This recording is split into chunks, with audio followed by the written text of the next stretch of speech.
بسم اللہ الرحمن الرحیم۔ السلام علیکم۔ حضرت ابراہیم بن ادھم رحمۃ اللہ علیہ کے پاس ایک نوجوان آیا۔ حضرت، گناہ کرتا ہوں، چھوڑ نہیں سکتا، ڈر بھی لگتا ہے اللہ تعالیٰ کی ذات سے اور عذاب سے، تو میں کیا کروں؟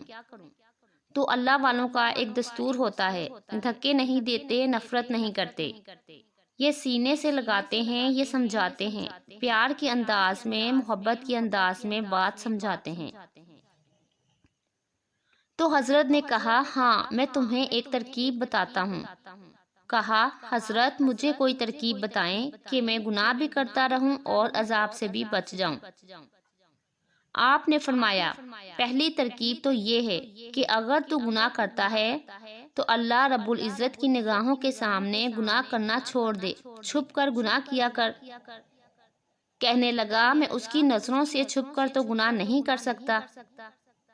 اچھا، ایک دوسرا طریقہ بتاتا ہوں، وہ یہ کہ تو اللہ رب العزت کا رزق جو دیا ہوا ہے وہ کھانا چھوڑ دے، کہ نہ تمہارا دیا ہوا رزق کھاتا ہوں، نہ تمہاری بات مانتا ہوں۔ کہنے لگا، اللہ کے رزق کو کیسے کھانا چھوڑ دوں، یہ تو میں نہیں کر سکتا۔ اچھا، میں تیسرا طریقہ بتاتا ہوں، تم اللہ تعالیٰ کے ملک میں رہتے ہو، اللہ کی نافرمانی کرتے ہو، تو یہ زمین اور آسمان اللہ کا ملک ہے، اس سے نکل کر گناہ کر لو۔ کہا، جی میں کیسے نکل سکتا ہوں، زمین و آسمان سے باہر، اس کی حدود تو کہیں نظر نہیں آتی۔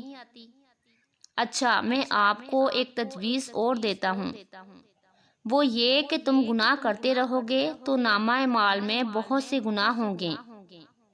جب ملک الموت آئے گا تم اسے کہنا، تھوڑی دیر انتظار کرو، میں سچی توبہ کر لوں۔ حضرت، اس نے تو انتظار نہیں کرنا، جس سانس موت آنی ہے اس سے اگلا سانس انسان نہیں لے سکتا۔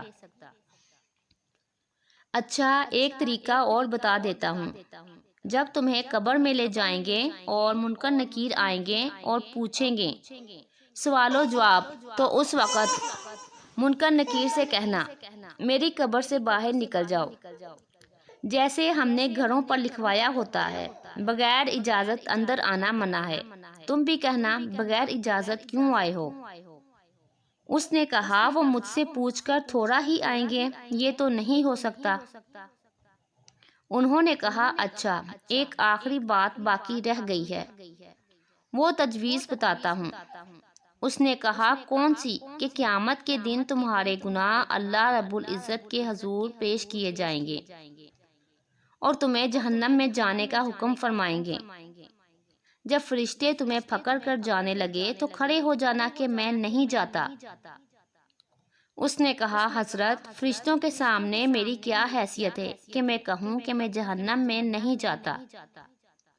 جب اس نے کہا کہ میری کیا حیثیت ہے تو اس وقت اس کو ٹھوکر لگائی اور فرمایا کہ اے دوست، جب تو ان میں سے کچھ بھی نہیں کر سکتا تو اپنے رب کی نافرمانی ہی کیوں کرتا ہے؟